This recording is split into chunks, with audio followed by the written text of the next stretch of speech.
So I'm supposed to be doing my predictions today for Roman Dolidze versus Anthony Hernandez, which there are certain fights that I do look forward to on that card. I'm just done really doing any kind of coverage on Apex cards. I don't care about them. You don't care about them. So today, what we're going to talk about is this right here. Khabib was talking about um, Islam Makhachev's retirement, the timeline of it, which gives us an idea of what potentially Islam can get done within this time frame. And I want to talk about what this story between Khabib and Islam is, and Khabib's father, and we're moving into Netflix, right? Which is what I said in my Nunez video. So we we need to look at this story here. That's how we sell fights. What is the story of this fight? But let's read this article really quickly. Get to the video. UFC legend Khabib Nurmagomedov has given his thoughts on a potential timeline. The mixed martial arts. Oh, good lord, my brain is not working. For the potential retirement of Islam Makhachev.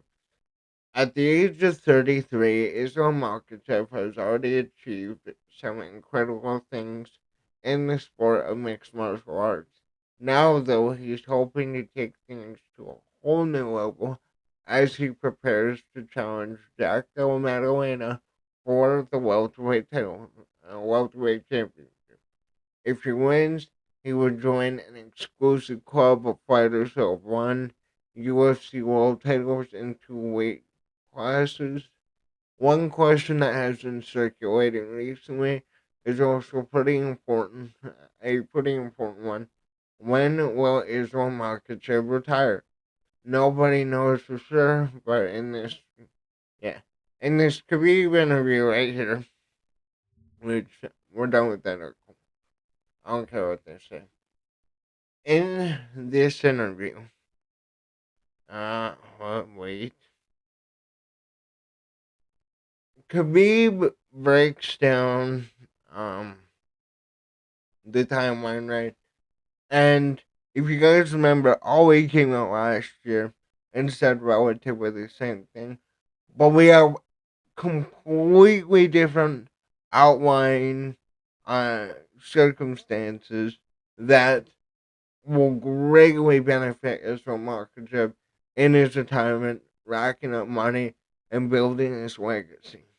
Islam, maybe my honest opinion, 1.5, 2 years, because age is gonna be October 34. Nobody gonna be sent. When time come, they don't ask what's your name. Of course, I finished when I was 32. I don't even begin. It was, I have this situation in my life, that's why. But when you become 35, you need to start doing this, because leave this sport for young guys. Because when you become 35 and you don't finish, somebody gonna finish you.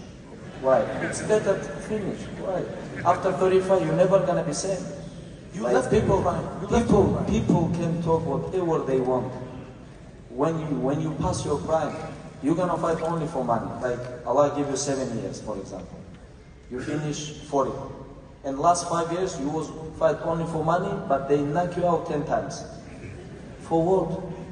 Go and work Uber driver. It's much better to be still inside the cage. Islam, maybe.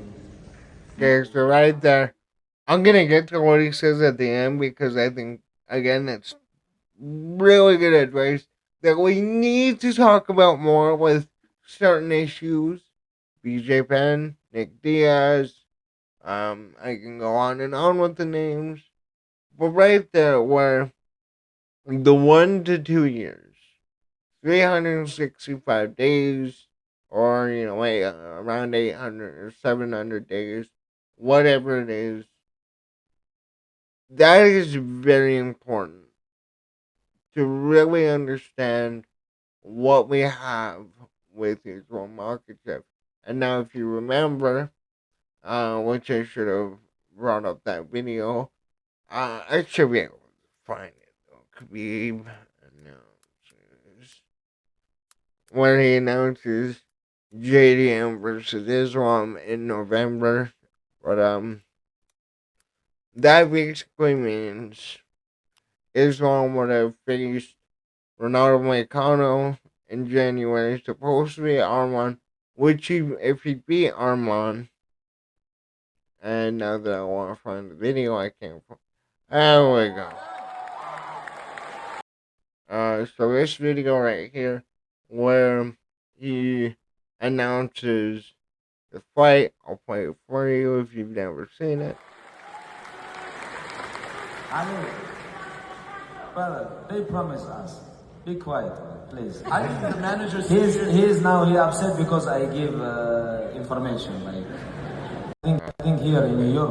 Come on, guys. Ali, brother, they promised us. Be quiet, please. I think the manager. He's now upset because I give information. Like, but this is his deal with UFC. I don't deal with UFC. This is his problem. But we have deal with them. He's gonna fight in Madison Square Garden, and they say yes. I think here in New York. Very sure. I hope you got that right there, but I made a short about it.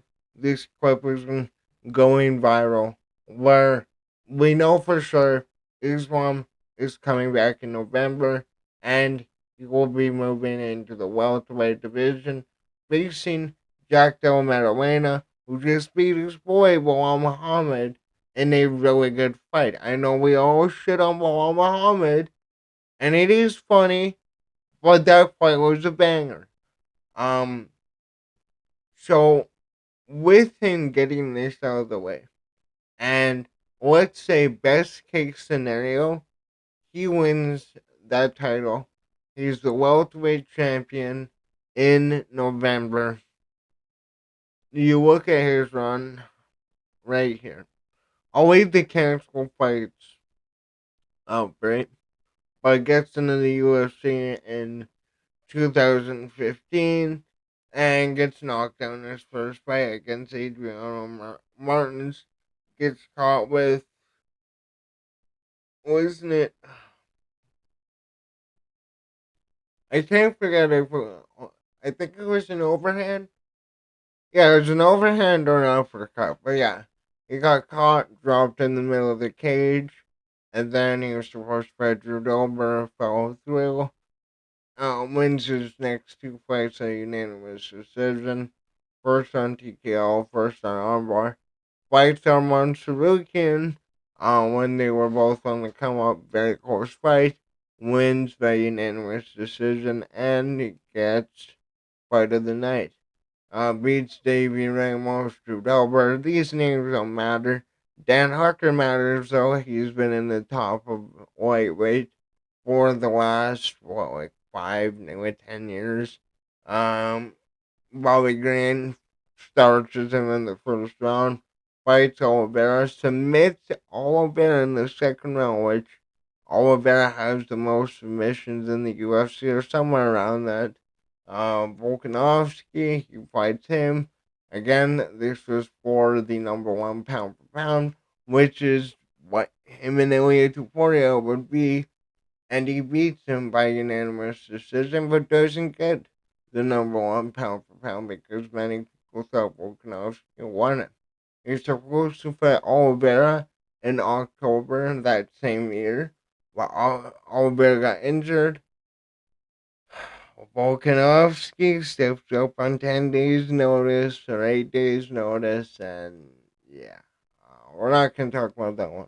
Then he ends up fighting Dustin Poirier after UFC 300 because we know that Dustin Poirier got knocked out by Gaethje, ended up fighting Benoit Saint-Denis in a fight where the UFC was betting against him. Max starches Gaethje at the last second, and he gets his title shot. Rare competitive fight, last round though. Finds the Darce choke, that one choke that always got Poirier, and he adds Poirier to his legacy. Then he was supposed to fight Arman Sarukian, but Arman Sarukian, back issues, either missed weight, whatever it may have been, ended up fighting Ronaldo Moicano, who was supposed to fight Benil Dariush on their card, ended up losing to Dariush recently at was that in April or I forgot April June around there is one of the cards. But yeah. Where Islam Makhachev is at right now, where he has the most title defenses in lightweight history. He's 27-1, but basically in his prime, undefeated, 33 years old. Now, why this is important is he when you look at MMA, right? MMA is different than any other sport. It's you're not shooting a rubber puck in the net. You're not throwing a ball down the field. You're not getting TFLs or sacks or any of that. With this, you are going into the cage half naked and either beating the shit out of somebody or trying to rip off one of their limbs. That's what this sport is. And for Islam and Khabib, these guys, the aura around them, the Dagestan culture, they have ran through this division. They have ruled this division for nearly a decade, which is something we've never really seen before.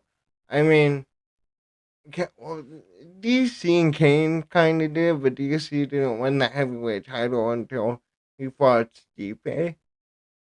But you look at this right now, and you add JDM to this. Now, let's say he wins by finish, right? You would have four finishers in a row.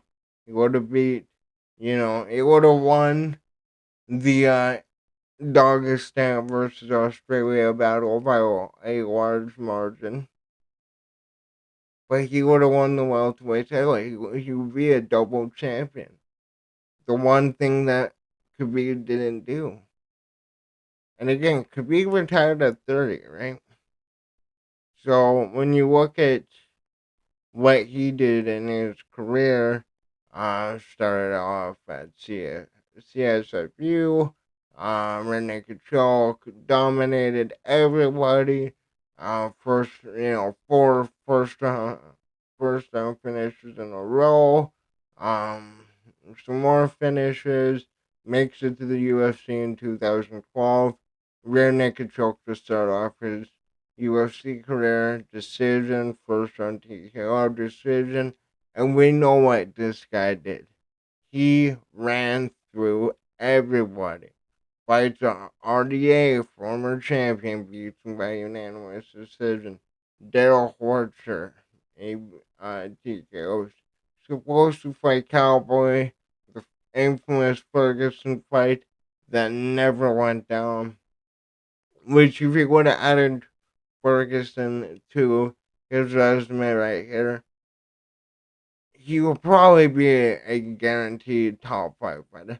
To me, Khabib was like, it is 5 or 6. That's what I have him. I have Islam higher just because Islam is the more he's defended that belt and he's gotten better legacy wins than Khabib did, in my opinion. Ends up fighting Michael Johnson, submits him in the third round. Barbosa, legend of the division, beats him by unanimous decision and gets for performance of the night. Ally Quinta, finally, after I would say really the RDA fight, he gets a shot at the lightweight title. Now, why is it Ally Quinta here? Well, Ally Quinta was the only guy that could actually do it. And there was one specific man that held them back from getting a title shot. And it's the name we're about to get to. But he goes into that, he wins it, finally gets his championship, which he should have had years before, right? Like, I don't know. Maybe if he won the belt, we would have got to him versus Ferguson. I don't know. Maybe it's entirely Connor's fault. But, anyways, beats Quinta. And speaking of the devil, the biggest pay per view of all time, the most hatred in any fight, the build up, the bus attack, everything around it.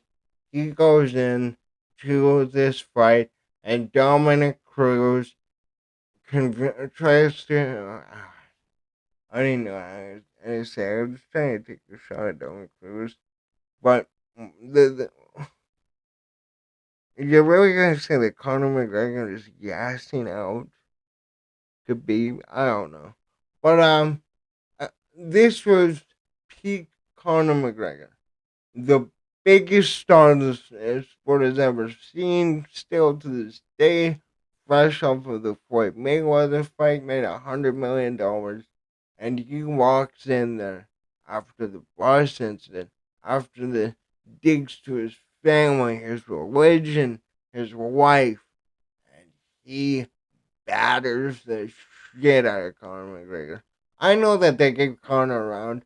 Conor shouldn't have gotten that round. Khabib was outworking McGregor. And, you know, Conor in that fight, we know the infamous clip. It's only business. It's only business.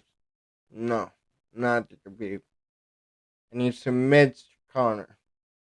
And right there, alone, that would have made him the biggest star in the sport. But the Eagle jumps the cage and goes after Dylan Dennis. And that was the biggest pay per view of all time. That was the biggest UFC fight of all time. Moving in to 2019, we don't see Khabib. Why is that? Well, Dana White fires some of his guys. He fires everybody who jumped in the cage. He fired the fighters that attacked Connor. And Khabib was like, all right, all right. So I really should have brought up the post, but I don't know if I can find it anymore. He's like, all right, so Conor McGregor can throw a trolley in a bus, injure a bunch of us. He can say whatever he wants. He can go after my dad, my wife, my religion, everything about it. But I can't go after them after the fight.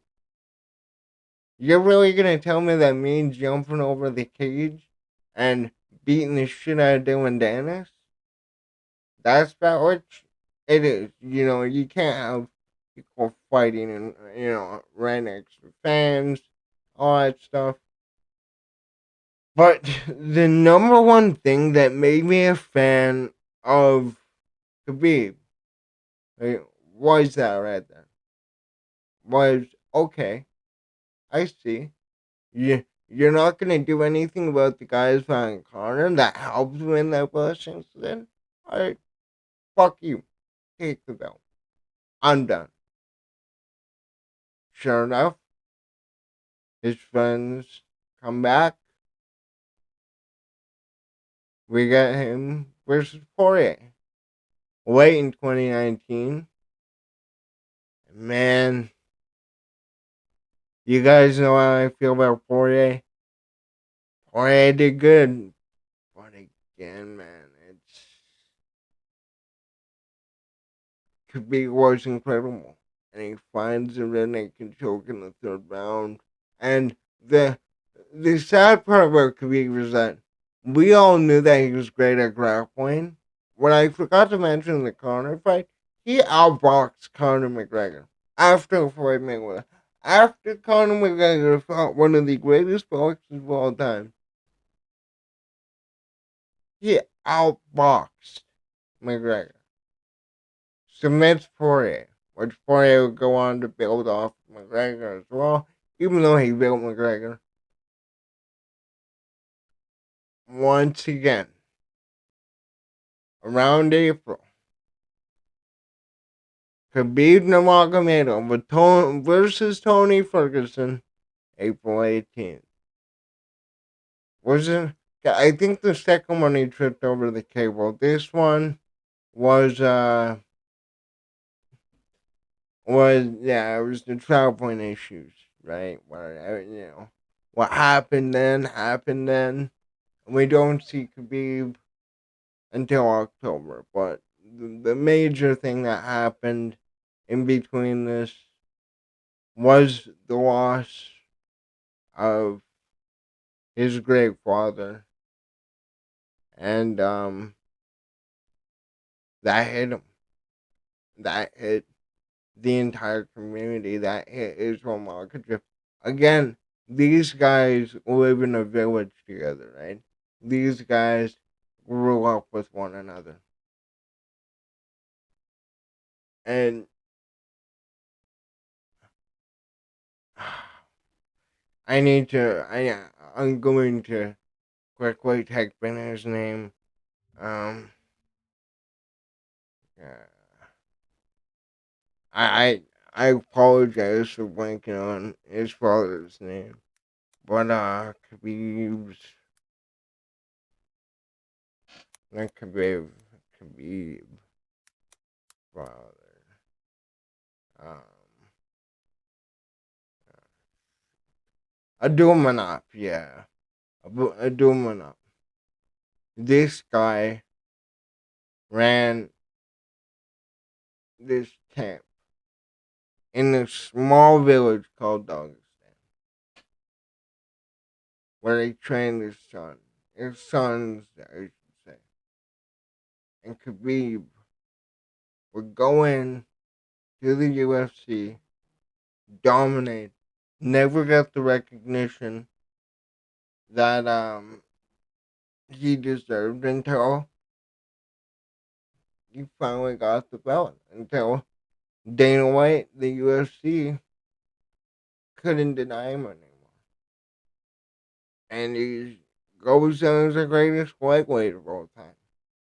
But hold up, there's this Islam Makhachev guy who's also in this camp, who is his cousin, I think. Well, I think brother, well, whatever his actual relation to Khbib is. And he's climbing the charts.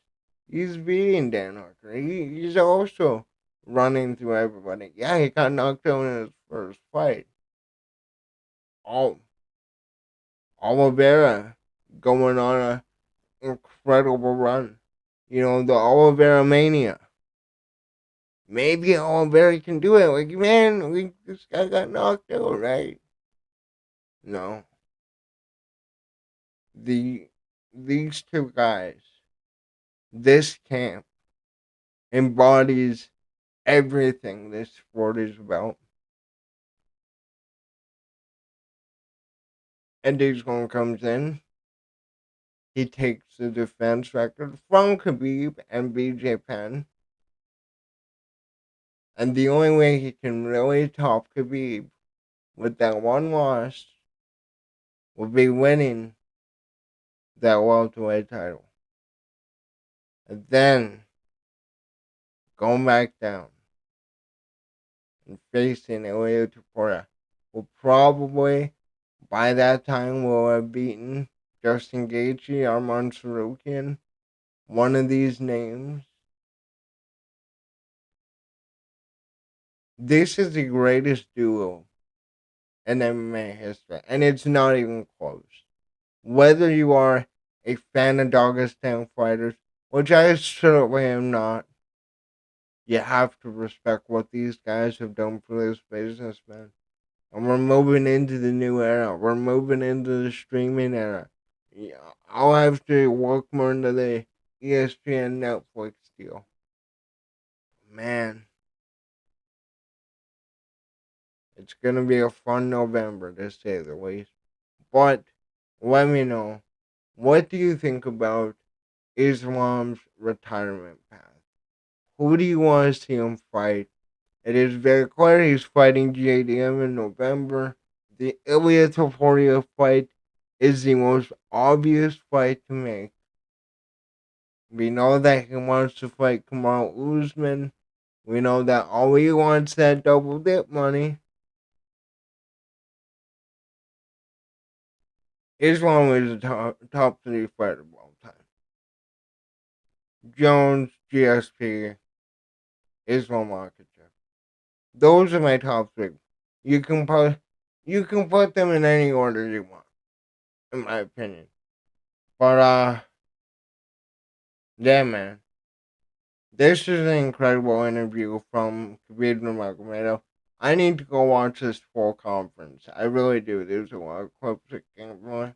But let me know in the comments down below. What do you think about this time frame, and what would you do with Islam Makhachev? I'm Ruby. Thanks for watching. Later.